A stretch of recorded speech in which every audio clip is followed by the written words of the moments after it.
Today, we're jumping into a condition that affects, well, hundreds of millions of people around the world.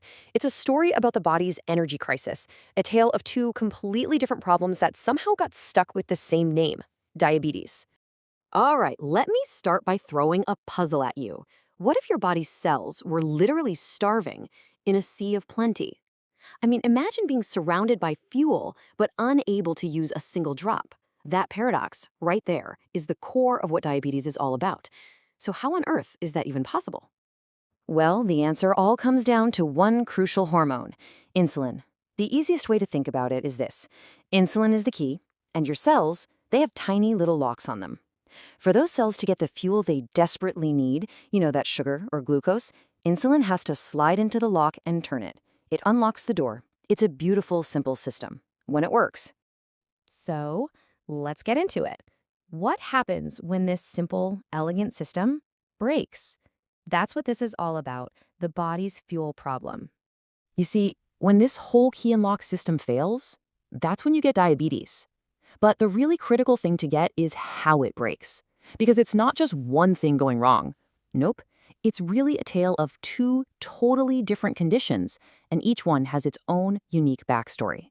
Okay, let's meet the first character in our story, type 1 diabetes. The best way to think about this one, it's a production problem. The body has literally lost its ability to make the keys. So here's the clinical definition, and this is where it gets fascinating. Type 1 is an autoimmune disease. What does that mean? It means your own defense system, your immune system, gets confused and starts attacking you. And in this case, it goes after the specific cells in the pancreas, the B cells, that are supposed to be making all that insulin. It's a case of friendly fire, and it's devastating. So how does this actually happen?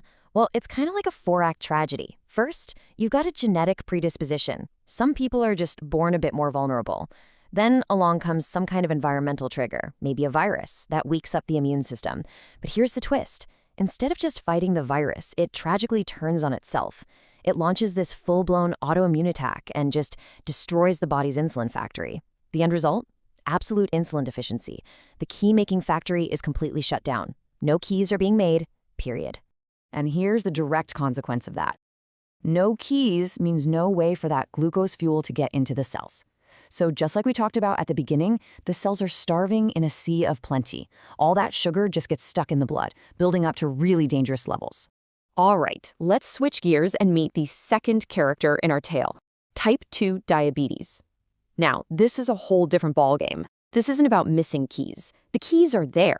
The problem is the locks have gone rusty. And make no mistake, this is by far the more common story.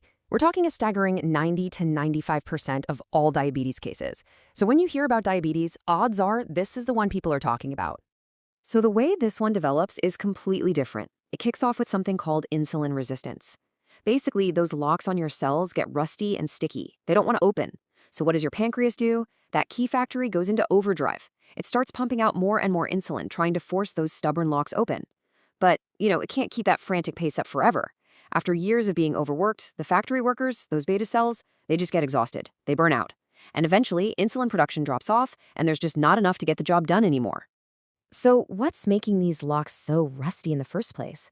Well, the biggest risk factors are pretty strongly tied to lifestyle and, genetics too. Things like obesity, not moving around enough, a diet packed with calories, all of that, especially if you have a family history of it, really ups the risk. So whether you got missing keys or rusty locks, you end up in the same place, way too much sugar floating around in your blood. And now we're going to see why that is so dangerous. This is the high sugar aftermath. And here's the thing you have to understand. That extra sugar isn't just passively floating by. No, it's an active, destructive force. It's like pouring molasses into a finely tuned engine. It kicks off all these damaging chemical reactions, things like oxidative stress, and creating these nasty compounds called AGEs. It's actively causing harm. And where does all this damage hit hardest? The blood vessels. Just think of them as your body's incredibly complex plumbing system, right? The pipes that carry life-giving blood to every single part of you. When those pipes start to get damaged, that's where the really serious long-term problems of diabetes kick in. And we can basically split this plumbing damage into two main types. On one hand, you've got microvascular damage. That's the tiny, delicate pipes. And on the other, macrovascular damage, which is what happens to the big, main pipes, your major arteries. So if we look at those little pipes first, when they get damaged, it causes a whole host of problems. You can get retinopathy, which is damage to your eyes that can even lead to blindness. You can get nephropathy, serious kidney damage. It's actually a leading cause of kidney failure. And then there's neuropathy, or nerve damage, which can cause chronic pain and numbness. And what about the big pipes? Well, the damage there is just as devastating, believe me. We're talking a much higher risk of heart attacks because of coronary artery disease, a higher risk of strokes when arteries to the brain get blocked, and something called peripheral artery disease, which chokes off the blood flow to your legs. Okay, so after hearing all that, the big question is, how do we find this and how do we fix it? That's what our final section is all about. We'll look at how it's diagnosed and the totally different ways we treat these two conditions. When it comes to diagnosis, it really is a numbers game. This table lays it out perfectly. Doctors use a few key tests. There's the fasting blood sugar, or FBS. There's the HbA1c, which kind of gives you a long-term average of your blood sugar over a few months. And there's the OGTT, where they see how your body reacts to a sugary drink. And based on those numbers, it's pretty clear-cut whether you fall into the normal, prediabetes, or full-on diabetes category. And this is where it all comes full circle. The treatments have to match the specific problem, right? For type 1, the missing keys, the solution is direct. The body isn't making keys, so you have to give it keys. Insulin therapy isn't just a treatment, it's absolutely essential for survival. But for type 2, the rusty locks, the game plan is totally different. You start by trying to unrust the locks with lifestyle changes, like diet and exercise.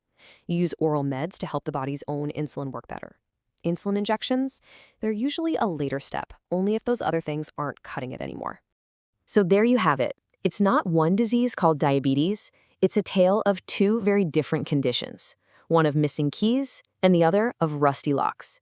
And honestly, understanding the why behind each one is the most powerful tool we have. Which kind of leaves us with one last big question to think about. How can knowing this change our approach? Not just for treating diabetes, but for how we think about our health and preventing these problems in the first place.